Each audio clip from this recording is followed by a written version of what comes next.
கிடக்கிறதெல்லாம் கிடக்கட்டும், கிளவிய தூக்கி மனையில வைன்னு சொல்ற மாதிரி.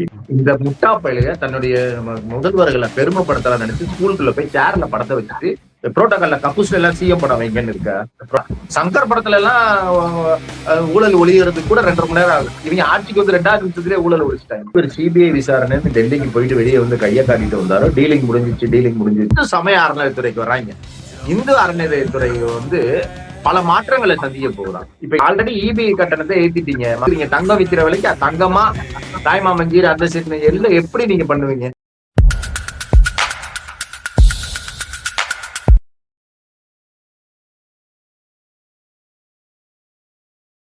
விஜய் பர்த்டே, சிஎம் விஜயோட பர்த்டே முன்னிட்டு ஜூன் 21, 22 உயிரியல் பூங்காக்கெல்லாம் கட்டணம் இல்லாம மக்களை வந்து அலோவ் பண்ணலான்ட்டு பர்மிஷன் கொடுத்துருக்காங்க.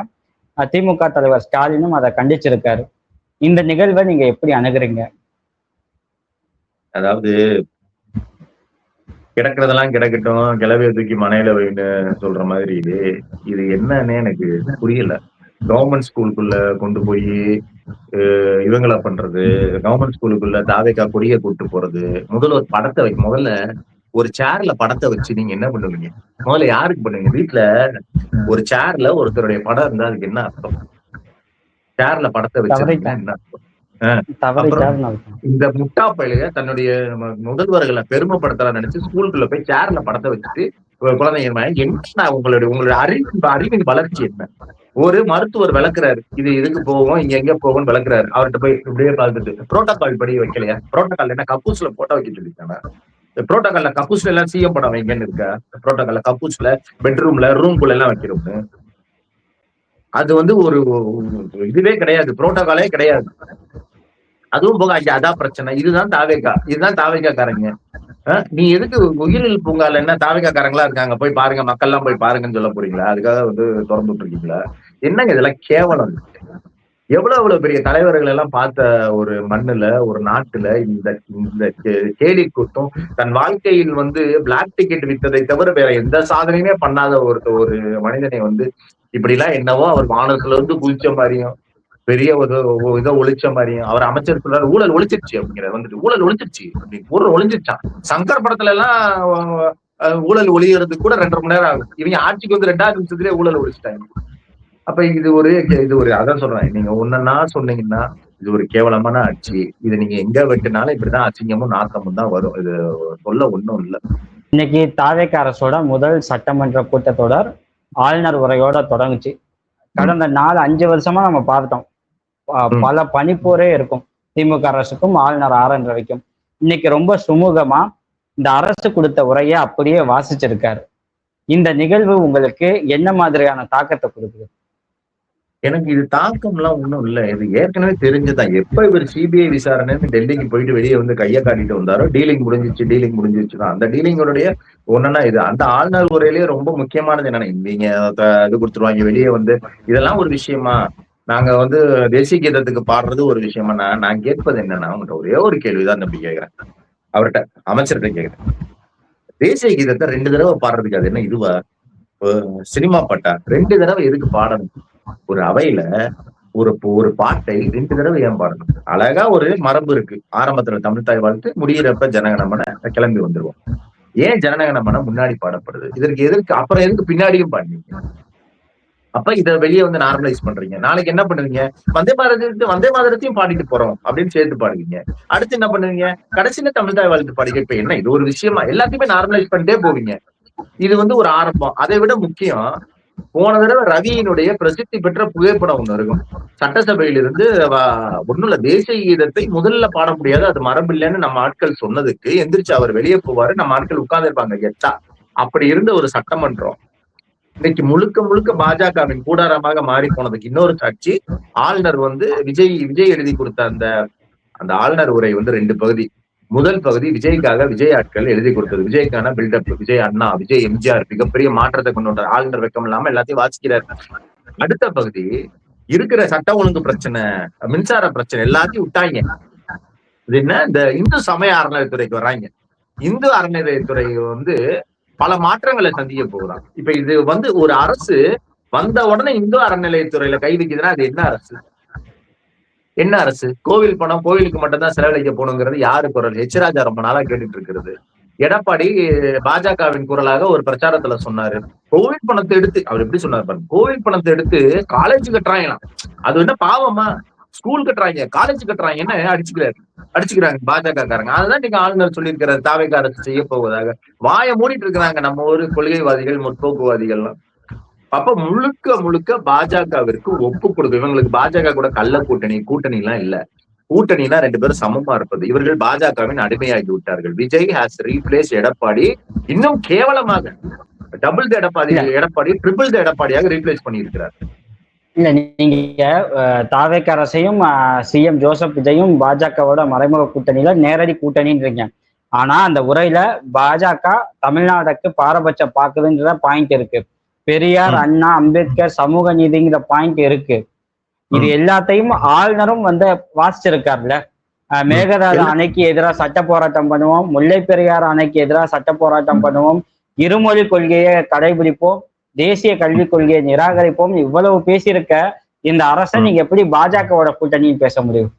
ஏன் பேச முடியும்னா, எப்படி ஆளுநர் சொல்றாரு, நாங்க ஆளுநர் உரை கொடுத்த போது அம்பேத்கர் பெயரை வாசிக்காத ஆளுநர் இன்றைக்கு எப்படி இதெல்லாம் வாசிக்கிறாரு? ஏன் வாசிக்கிறாருன்னா, அவங்களுக்கு நல்லா தெரியும் இது பெயரளவில் இருக்க போகிறது. இது பெயரளவில் அம்பேத்கரையும் பெரியாரையும் வச்சுக்கிட்டு இருக்கிற ஒரு ஃபேக் அரசு, ஃபேக் லெப்ட் அரசு, ஒரு ஏமாற்று லெப்ட் அரசு. இது வலதுசாரிகளுக்கு ஆதரவாக முகமுடி போட்டு கொண்டு வந்திருக்கிற ஒரு லெப்ட் அரசு.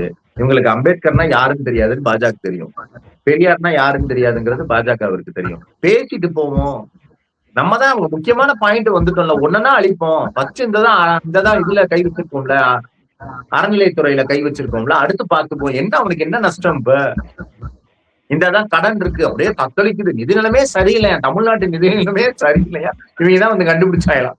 அப்ப நிதி நிலைமை சரியில்லைன்னு சொல்லியாச்சு. அப்ப அதுக்கு என்ன பண்ணுவீங்க? உங்களை போன்ற முட்டாள்கள் ஆட்சிக்கு வந்தா என்ன பண்ணுவீங்க? விலையை ஏத்துவீங்க, மக்கள் தலையில போடுவீங்க. ஏன்னா உங்களுக்கு நிர்வாகம் பண்ணது. ஆல்ரெடி இபி கட்டணத்தை ஏத்திட்டீங்க, மக்கள்கிட்ட அதை முறையா கூட தெரிவிக்கணுங்கிற ஒரு நேர்மை உங்ககிட்ட கிடையாது. ஏத்துவீங்க. அதுக்கும் அதாவது இது ரொம்ப திட்டமிடப்பட்டு கொடுக்கப்பட்ட ஒரு உரை. நீங்க ரொம்ப அதை அனலைஸ் எல்லாம் பண்ண வேணாம்.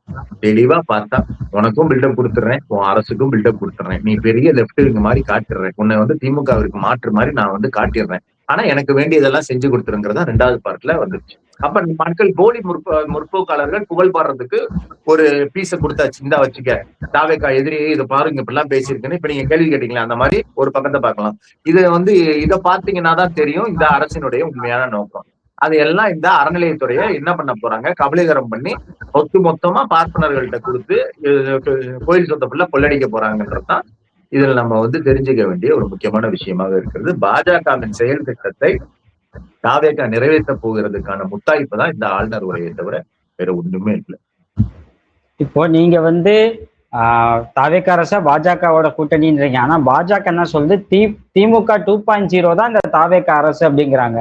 அவங்க திமுகவோட தாவேகாவை திட்டம், அதுதான் திட்டம். திமுகவிற்கு மாற்றாக இங்க தாவேகா போன்ற ஒரு போலி, ஒண்ணுத்துக்கும் ஆகாத, கையால் ஆகாத, சொல்லளவில் மட்டுமே பெரியாரத்தை வச்சுக்கிட்டு அம்பேத்கரை வச்சுக்கிட்டு, ஏங்க தாவேகா காரணம் போது அம்பேத்கர்னா யாருன்னு தெரியுமா, பெரியார்னா யாரு? நீங்க தாவேகா காரணம் கொடுங்க, விஜய்க்கு தெரியுமா? அங்க இருக்க அமைச்சர் யாருக்காவது தெரியுமா? அப்புறம் திமுக 2.0 அவன் சொல்றான்னா சும்மா அவனோட நோக்கம் அதான். திமுக இருந்த இடத்துல திமுகனா எதிர்ப்பு, திமுக செயலில் காட்டியது, உன்னை விரட்டி அடிச்சுச்சு. எப்படிப்பட்ட எதிர்ப்பை எங்களுடைய தலைவர் காட்டினார்? நீ 10,000 கோடி கொடுத்தா கூட வாங்க மாட்டேன் செஞ்சு காட்டினார்ல எல்லாத்தையும். எந்த நலத்திட்டத்தை? ஆமா, அவர் ஆட்சிக்கு வர்றப்ப கூட தான் 5.25 கோடி கடன் இருந்துச்சு. நிதிநிலை அறிக்கை, அந்த வெள்ளை அறிக்கையை கொடுத்துட்டு பிடிஆர் என்ன சொன்னாரு, கடன் வாங்கியிருக்கிறாங்க.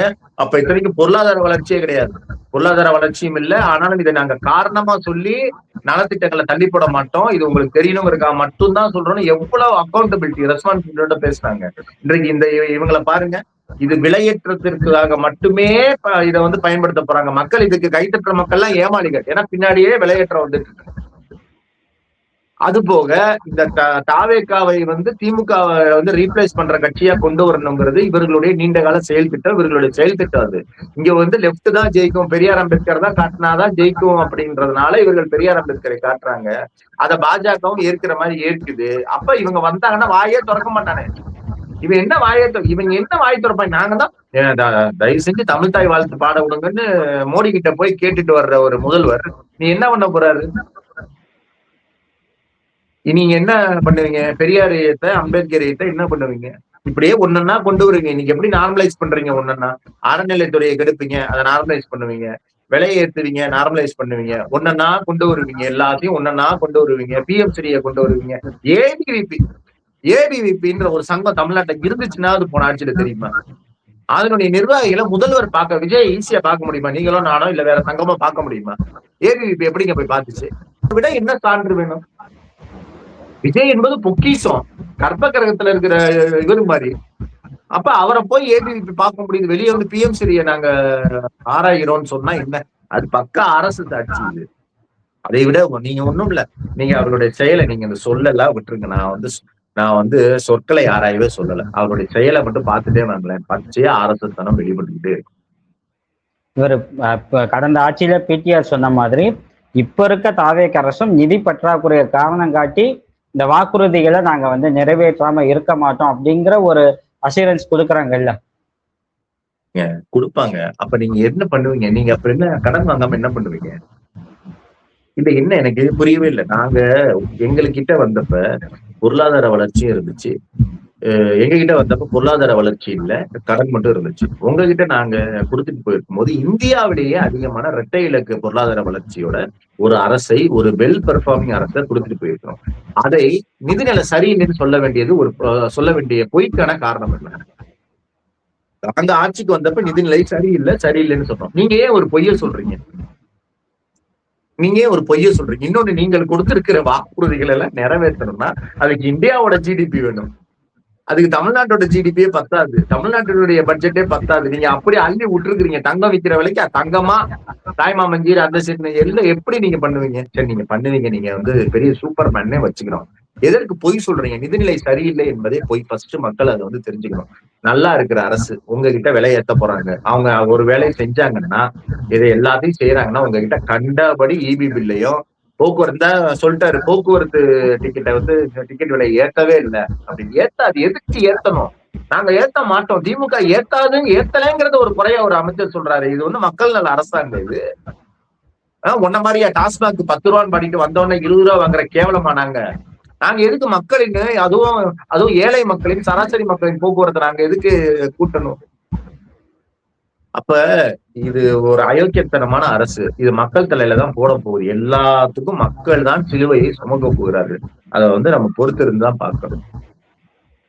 தாவேக அரசு ஒரு பக்கம் இந்த பள்ளி கல்வித்துறையில அனைத்தும் ஆன்லைன்ல வந்துருச்சு அப்படின்னு ஒரு பிரச்சாரம் பண்ணிட்டு இருக்காங்க. இன்ஃபேக்ட் அது டிஎம்கே கவர்மெண்ட்லயே வந்துருச்சு. நான் முதல்வன் திட்டமா டிஎன் சொல்லிட்டு ஒரு நேம் மாத்திருக்காங்க. ஆமா, ஸ்கில் கார்பரேஷன் நேம் மாத்திருக்காங்க. இந்த மாதிரியான செயல்பாடுகள் வந்து திமுக அரசு எப்படி எதிர்கொள்ள போகுது? ஏன்னா திமுக அரசு இதுக்கு எப்படி நாங்க எதிர்கொள்ளணும்? ஃபர்ஸ்ட் நீங்க சொன்னது வந்து ஃபேக் நியூஸ். அதை நாங்களும் சொல்லிட்டு தான் இருக்கோம், ஃபேக் நியூஸ்னு. இதை மக்கள் தான் எதிர்கொள்ளணும். ஃபேக் நியூஸ் நாங்களும் சொல்லிட்டு இருக்கோம், சிஸ்டமேட்டிக்கா நாங்களும் இது ஃபேக் நியூஸ் சொல்றோம். ரெண்டாவது பண்ணது எச்சக்கலத்தனம். அது ஏன் எச்சக்கலத்தனம்னு சொல்றேன்னா, நீ பேர் மாத்துறது கூட ஒரு இது வரைக்கும் வந்து ஜெயலலிதா எல்லாம் பண்ணிருக்காங்க. பண்ணி தொலைச்சிக்க, அல்பமே பண்ணிக்க. ஆனா அதுக்கு முன்னாடி போட்ட போஸ்ட் போட்டோவெல்லாம் டெலிட் பண்றிய, அந்த நாளெல்லாம் என்ன நீ வந்து எரேஸ் பண்ணிருவியா? அந்த சாதனைகள் எல்லாம் உனக்கு எரேஸ் பண்றது, கவர்மெண்ட் டாக்குமெண்ட்ஸை எரேஸ் பண்றதுக்கு, பப்ளிக் போஸ்ட்களை எரேஸ் பண்றதுக்கு உனக்கு யாரு இது கொடுத்தா? அசிங்கமா இல்லையா உனக்கு? நான் முதல்வன் இல்ல, இதுக்கு முன்னாடி போட்ட நீ பேரை மாத்துற, அதுல இருந்த போஸ்ட் எல்லாம் டெலிட் பண்ணிட்டீங்கன்னா சர்டிபிகேட் எல்லாம் வாங்கி எரிச்சு போட்டுருவியா? நான் முதல்வன்ல வேலைக்கு போனவங்களுக்கு எல்லாம் வேலை இல்ல, டெர்மினேட் பண்ணுங்கன்னு ஆர்டர் போட்டுருவியா? அப்ப இது அசிஸ்டம் இல்லையா? இது உனக்கு ஒன்னையுமே உருவாக்கவும் துப்பு இல்ல, பேர் மாத்துற. சரி, பேரை மாத்திரையாவது ஏற்கனவே இருந்தது வைக்கிறியான்னா இப்ப இவ்வளவு அசிங்கமா ஒரு அரசு நடந்துட்டு இருக்கு. அதான் சொல்றேன்ல, மக்கள் இந்த பிம்ப மாயையில இது எல்லாத்தையும் வேடிக்கை பார்ப்பாங்க. அவங்களுடைய தலையிலேயே இந்த இதுவே வந்து கை வைப்பான்ல, சிவன் தலையிலேயே, அது மாதிரி மக்கள் தலையிலேயே இப்பயே ஆரம்பிச்சிருச்சு சட்டம் ஒழுங்கு. அவர்கள் நாட்டுக்காக கவலைப்பட்டது போய் வீட்டுக்காக கவலைப்பட்ட நிலைமை வந்திருக்கு இன்னைக்கு தாவேக அரசுல. அது கடைசி அவர்கள் வீட்டுக்கு வந்து தாவேகா என்கிற இந்த மாமஞ்சீர் எல்லாம் கொடுக்க மாட்டாரு, எமன் சீர் தான் கொடுப்பாரு விஜய். அது எல்லாரு வீட்டுக்கும் வரும் பொழுது அவர்களுக்கு வந்து விஜய் என்கிறவர் மிகப்பெரிய வில்லன் அப்படிங்கிறது தெரிய வரும். இன்னைக்கு சட்டமன்ற கூட்டத்தொடர் முடிஞ்ச கையோட தேமுதிக பொதுச் செயலாளர் பிரேமலதா, அதிமுக பொதுச் செயலாளர் பழனிசாமி அண்ட் எதிர்க்கட்சி தலைவர் உதயநிதி ஸ்டாலின் 3 பேருமே பிரஸ் சந்திக்கும் போது சட்டம் ஒழுங்கு சீரழிஞ்சிருக்கத ரொம்ப முக்கியமா பேசியிருக்காங்க. ஒரு அரசு வந்து 1 மாசத்துக்குள்ள இவ்வளவு பெரிய நெருக்கடி ஏன் இருக்கணும் அப்படின்னு தாவேக தொண்டர்கள் கேள்வி எழுப்புறாங்க. கொஞ்சம் டைம் கொடுங்க அப்படின்ட்டு. இப்போ இதை எப்படி டைம் கொடுக்கறதா இல்ல அதையும் மீறி நீங்க பேசணும் அப்படிங்கிற ஒரு கட்டாயத்துல இருக்கீங்களா? இல்லங்க, நீங்க டைம் வத்ததுக்கு தாங்க கொடுக்கணும். டைம் இப்ப எப்படிங்க ஒருத்தனுக்கு ரத்தம் கொட்டிக்கிட்டு இருக்கிறப்ப டைம் கொடுங்கன்னு சொல்லுவீங்களா? நீங்க எப்படி, நீங்க ஒரு எமர்ஜென்சின்னு ஒண்ணு இருக்கு, நீங்க அப்புறம் பண்ணிக்கலாம்னு ஒண்ணு இருக்கு, எமர்ஜென்சின்னு ஒண்ணு இருக்கு. இந்த நலத்திட்டங்கள்லாம் அப்புறம் பண்ணிக்கலாம், இதை பார்க்கலாம், அவங்க கொஞ்சம் கத்துக்கிட்டோம், அதெல்லாம் டைம் கொடுக்கலாம். இப்ப 1000 ரூபாயவே நிறுத்த பார்த்தாங்க, கொடுத்த 1000 ரூபாயை பார்த்தாங்க. எம்கேஎஸ் அறிக்கை கொடுத்த உடனே இருக்கிறத கொடுக்க உனக்கு என்ன, 2500 ரூபாய் நீ கொடுக்காம போய் இருக்கிறத கொடுக்க என்னன்னு அவரு மானக்கேடா கேள்வி கேட்டவனா கொடுத்தாங்க. புதுசா ஒண்ணு எதுவும் பண்ண சொல்லல. சட்டம் ஒழுங்கு சரிஞ்சுக்கிட்டு போயிருச்சுல்ல, அதுவும் சரிச்சுக்கிட்டுனா எவ்வளவு அக்ரவேட்டடா, எவ்வளவு ஆக்சிலரேட்டடா இல்லைங்க. சரி, இது 30 நாள் இல்லைங்க, டெய்லி சென்னையை சுத்தி மட்டும் 12-13 பாலியல் குற்றங்கள் நடந்துட்டு இருக்குங்க. இப்ப நம்ம பேசிட்டு இருக்கப்ப நடந்துட்டு இருக்கு. இந்த 30 நாட்கள்ல 117. அப்புறம் அப்ப இது எமர்ஜென்சின்றதே ரொம்ப குறைவான வார்த்தைங்க. இது மிக மிக மிக உயிர் போற அவசரம்னு சொல்லுவோம்னா அதுதான் இன்னைக்கு வந்து சட்டம் ஒழுங்குடைய நிலைமை. அப்ப அதுக்கு அரச கேள்வி கேட்காம யாரை கேட்பீங்க? டைம் 2 வருஷத்துல ஆட்சியை பிடிச்சிட்டோம் P3. இதுக்கு மட்டும் எதுக்கு உனக்கு டைம்? நீதான் சூப்பர் மேன் ஆச்சு. 2 வருஷத்துல நாங்க பிடிச்சோம், அதுக்கு மட்டும் டைம் வேணாமா? கத்துக்கிட்டு வரணுங்கிற அறிவு வேணாமா? அரசியலை கத்துக்கிட்டு தான் அரசியலுக்கு வரணும் அறிவு வேணாமா? அப்புறம் வந்துட்டு கத்துக்கிறேன்னா விளையாட்டா உன்னோட இதுவா இருக்கு? சமையலுக்கு எல்லாம் வந்து தொப்பி எல்லாம் போட்டுட்டு இனிமேதான் நான் சமைக்க கத்துக்க போறேன்னு சொன்னா சும்மா விடுவீங்களா நீங்க? இல்ல உங்ககிட்டயே ஒரு டிரைவர் வேலைக்கு சேர்ந்து இருங்க சார் நான் போய் கத்துட்டு வந்துடுறேன்னு சொன்னா சும்மா இருப்பீங்களா? நீங்க அவசரமா எங்கேயோ போகணும். அந்த மாதிரிதான் இங்க தாவிகாரங்க பதில் சொல்லிட்டு தம்பி, உன்னை வந்து ஸ்பெஷல் ஐட்டம் எல்லாம் எதுவும் பண்ண சொல்ல. உங்க அண்ணன் வந்து பிரியாணி ப்ராமிஸ் பண்ண பிரியாணி, பாஸ்தா, இந்த மாதிரி ஸ்பெஷல் ஐட்டம் எல்லாம் அப்புறம் கொடுக்கட்டும். அடிப்படை இட்லின்னு ஒண்ணு இருக்குல்ல, காலையில எந்திரிச்சா திங்கணும்ல, அந்த இட்லிங்கிறது தான் இந்த சட்டம் ஒழுங்கு. அதையா செய்யணும்ல, அதுக்குதான் கேக்குறோம் உங்க அண்ணன்ட்ட. அதை பண்ணி தொலைங்கடான்னு கேக்குறோம். அதுக்கு உட்காந்துட்டு உன் குடும்பத்துல வர்றப்பதான் உனக்கு உரைச்சோம் அப்படின்னா உன்னை வந்து மனித லிஸ்ட்லயே சேர்க்க முடியாது.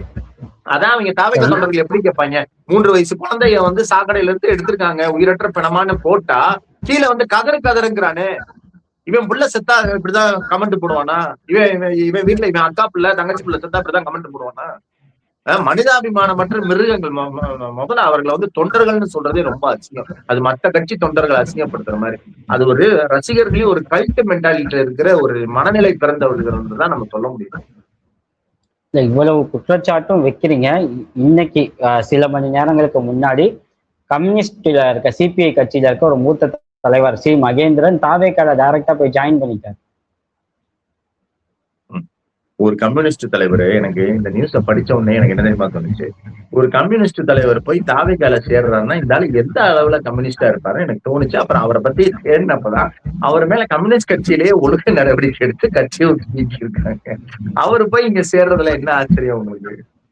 அவர் இங்கதான் போய் சேருவாரு. அது மட்டும் இல்ல, இன்னொன்னு சொல்லியிருக்காரு, ஏற்றத்தாழ ஏழை பணக்கார வித்தியாசத்தையே ஒழிச்சிட்டாராம். இவர் வந்து ஒரு கம்யூனிஸ்ட் தலைவர, கம்யூனிஸ்ட்ல இருக்கிறவங்க எல்லாம் கம்யூனிஸ்டா, அவரே ஒழுங்கு நடவடிக்கைக்கு உள்ளாகி அனுப்பியிருக்காங்க. அது வந்து மாபெரும் தலைவரம் அதாவது எப்படி நியூஸ் போடுறாங்கன்னா பழம்பெரும் தலைவர், மாபெரும் தலைவர். என்னங்க இதெல்லாம்?